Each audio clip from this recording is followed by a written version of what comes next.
Iyi radiyo mwumva ni radiyo inkingi y'amahoro, ijwi riharanira ukwishyira ukizana kwa buri munyarwanda. Kunzi wa radiyo nyine basubije muri kumwe na Musabyimana Gaspard. Turi kwa kane ku itariki 2 z'ukwezi kwa karindwi muri 2026 ndabasubije abakurikiye radiyo inkingi nabwiye mu gitondo ko ejo bundi inama yabaye muri Unity Club wasanga ari inama bateguye kugira ngo bongere guhamya ko FDLR ubungu bifatanyije n'ingabo za Kongo kurwana hariya muri asirazuba rwa Kongo. Bavugishije rero abasirikare bahoze ari muri les exfara, bahoze kuri abasirikare bari bari ku ngoma yo kwa Habyarimana, ariko ugasanga hari ikintu bikanze rero nta kindi ni raporo ya Loni. Ntabwo nari nayibonye raporo ya Loni bayisakaje uyu munsi, ariko no kuvuga ko iriya raporo yari maze iminsi, kuko urasanga ko bayizeho inama ishinzwe amahoro ku isi yayize mu kwezi kwa gatandatu kwezi gushize. Iyo raporo rero bari bayibonyeho, ariko impamvu bavuze bongeye kubyihutana kugira ngo Unity Club ikoresha inama baze babivugaho, bavuga bati FDL dore uko imeze, dore mwabyumvise ko bagiye bakavugisha bari abagabo ngo FDL ngo ifite ideologie genocidaire, ngo ifite ideologie kwanga abatutsi no kubagira bate, mbese bavuze ibintu, ariko usanga ari iriya raporo yabateye ubwoba. Iriya raporo yabateye ubwoba kubera iki? Yabateye ubwoba kubera ko usanga iriya raporo igaruka ku bihano igaruka kuri Perezida Kagame n'ingabo ze, ku buryo usanga uko byagenda kose iriya raporo izongera itume bafatira ibihano u Rwanda n'ingabo z'u Rwanda. Mu binyamakuru ikintu basimbukiyeho kinini cyane ni uko bavuze bati Kagame yakoze ku buryo ari uzaba perezida wa kiriya gice cya Kongo. Ni ukuvuga ko haba perezida w'Kinshasa, hakaba na perezida w'iriya Kivu y'amajyaruguru na Kivu y'amajyepfo. Ikinyamakuru nka RFI cy'Abafaransa mu nkuru yacu cyasohoye ejo kiravuga ko iyo raporo usanga Kabila afitemo uruhare runini muri ibyo bintu byo kugira ngo Kongo bazayicemo kabiri, ndetse cyo kiravuga kiti gahunda yawe ni ndende, usanga bashaka kugira ngo nyine bazakora igihugu cyabo, kandi muzi ko Kagame nawe yavuze ati Kabila se kuki nta muhinzi igihe ashaka gutambuka. Ni ukuvuga rero ko gahunda yo guca igihugu mo kabiri, yo guha Kabila kiriya gihugu barayirangije. Ikindi raporo ivuga ibinyamakuru byasubiyemo, nabibonye muri Reuters, ibiro ntaramakuru by'Abongereza Reuters, byo biravuga ko u Rwanda ari rwo rutegeka umutwe wa 23 ruyishyiraho icyo bita overall control cyangwa se control global. Narabibabwiye control global iyo bivuga mu mategeko mpuzamahanga ni nko kuyifita umwana umugaburira ukamwambika, yagira inyota ukamuha amazi, yavuga ati ngiye hayo ukamuha uruhushya. Mbese control global ni ikintu gikomeye cyane. Overall control ni ijambo mugomba kumenya mu mategeko mpuzamahanga, ni ijambo rikomeye cyane. Ni ukuvuga rero ko M23 umutwe wa 23 n'iriya AFC yananga ni nk'akana k'u Rwanda, ni ko umuntu yavuga akana bagomba gushonyegiza bakagafata neza, bakagasiga, bakanogereza, bagakora ku buryo mbese bya bindi umwana uri waba uvuna umuheha akiyongeza undi. Ariko ibyo ngibyo nibyo ibinyamakuru byasimbukiyeho. Ndagira ngo mbabwire iyo raporo y'umuntu ayigiye mu mizi ikintu kirimo n'iki. Reka nze mbabwire, murasanga ko u Rwanda rwongeye gufatwa mu cyaha, none ariko barabishumangira, ugasanga bavuga ko u Rwanda rutazabyikuramo, ko bidashobora kurangira bityo u Rwanda batarufatiye ibindi bihano. Muretse mwumve muri iyo raporo uko babivuga. Iyi raporo rero ije ishumangira izindi zayibanjirije, ivuga ko u Rwanda ari rwo nyine nkuko nababwiye rushyigikiye uriya mutwe wa 23. Ivuga ko u Rwanda ari rwo ruha uriya mutwe wa 23 imyitozo, rukayiha intwaro sofistike, bashyiramo intwaro sofistike, bakavuga ko bagenda bakabaha ngo ni umusada kubashakira amakuru, kubanekera, akaba rero mbese ari bo bagize. Bakavuga ko ubu ngubu bakoze ku buryo bashaka abasirikare benshi bo kurwana hariya. Ubu ngubu bavuga ko iziriya ngabo z'umutwe wa 23 na AFC zigeze ku 30,000, harimo ingabo z'u Rwanda ziri hagati y'ibihumbi 10 na 12. Muzi ko ubushize bavugaga bati harimo 6-7. Ubu rero baragenda bakavuga bati abasirikare b'u Rwanda bari hakurya muri Kongo barenze ibihumbi 10. Numva ko ari benshi kugira ngo ingabo z'ikindi gihugu zize mu gihugu cyawe zirenga ibihumbi 10, ni benshi cyane rero. bakongera bakavuga bati ikindi kirimo gikomeye cyane ni uko u Rwanda rukomeje gukirira mu mabuye ya Kongo, ruyacuruza, ndetse ubu ngubu rukaba ruyacuruza kurusha ayo Kinshasa icuruza. Ibi ngibi ni ibintu ntaramakuru by'abanyamerika birongera bikabivuga, bivuga ko u Rwanda rwafashije rusahura amabuye ya Kongo, rukaba rwose rwaragiye rukaba ruri mu bihugu mpuzamahanga bikaze cyane, byashoboye gucuruza amabuye y'agaciro kandi ntayaba ku butaka bwabo. Ni bya bindi rero bavuga ngo umugabo n'urya utwe akarya n'utw'abandi, ziriya nkotanyi zarabyumvise. Biriya nibabwiye rero u Rwanda, hano muri nk'ikinyamakuru Reuters kiremeza ko raporo, muri iyi raporo y'umutwe wa 23 ivuga ku mutwe wa 23, baravuga ko les experts parlent d'un commandement et contrôle de facto exercé par les RDF sur les opérations de l'AFC M23.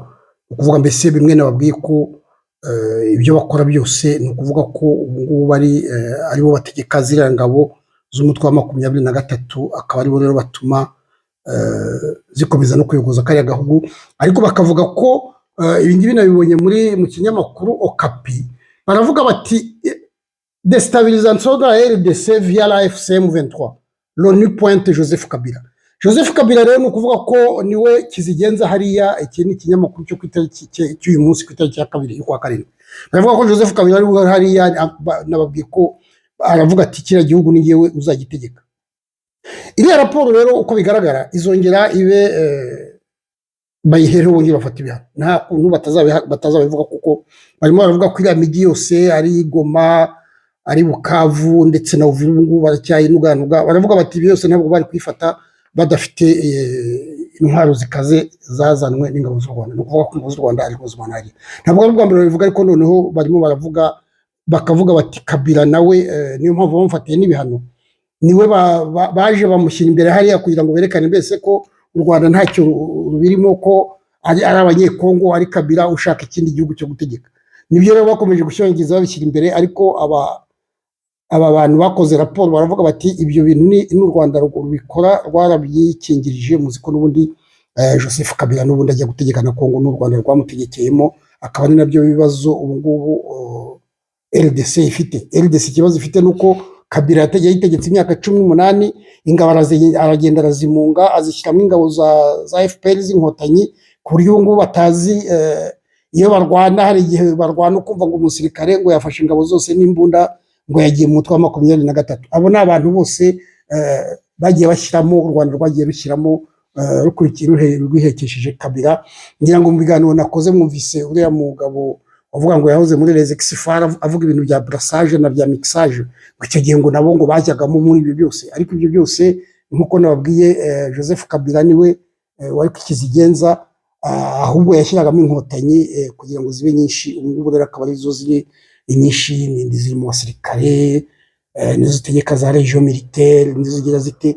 Niyo mpamvu usanga igisirikare cya Kongo rimwe na rimwe gifite ingorane kugira ngo kirwane gishobora gutsinsura bariya basirikare, nuko cyarinjiwe kugera ku musokoro. Icyo kibazo bafite, kandi kinjiwe kubera Joseph Kabila. Joseph Kabila rero ngubu akaba yaravuze ati noneho ngiye gufata, ubwo ntagifite igihugu cyose, ngiye gufata igice kimwe kiri hariya kivuye amajyepfo na kivuye amajyaruguru.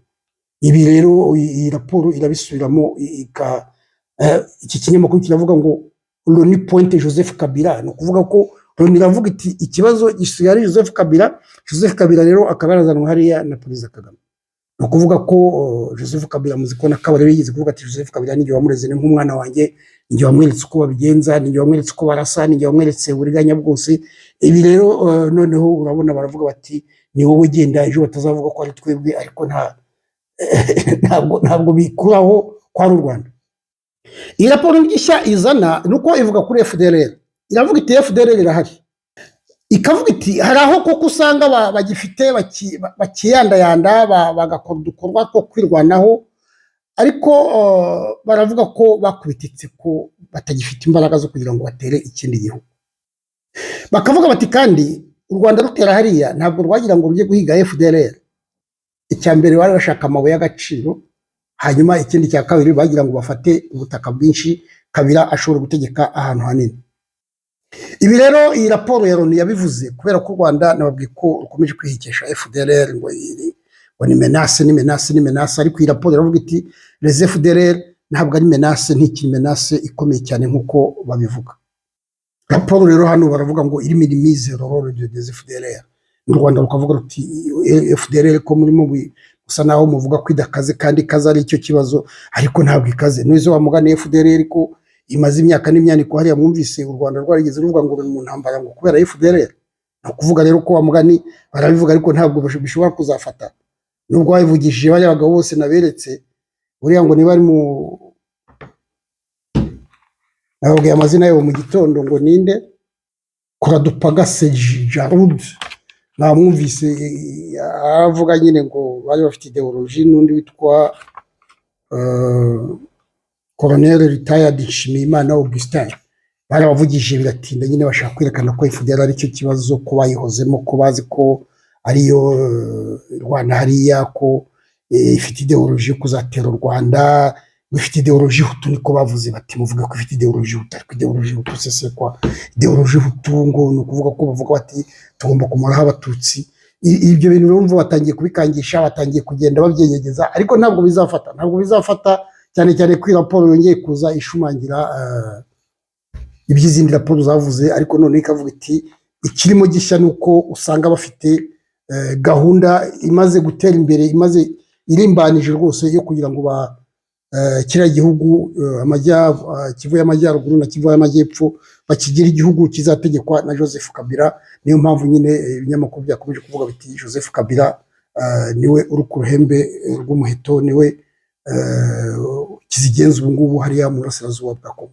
Nakanababwiraga kugira ngo mbereke ko iyi raporo ihari kandi ko iyi raporo yongeye kuza ishumangira u Rwanda, ndetse uko bigaragara ikaba igiye kongera kugira ngo bayihereho bafate ibihano n'ubundi bayifatire ingabo z'u Rwanda, ndetse na Perezida Kagame bazagira ngo bamugereho uko bigaragara.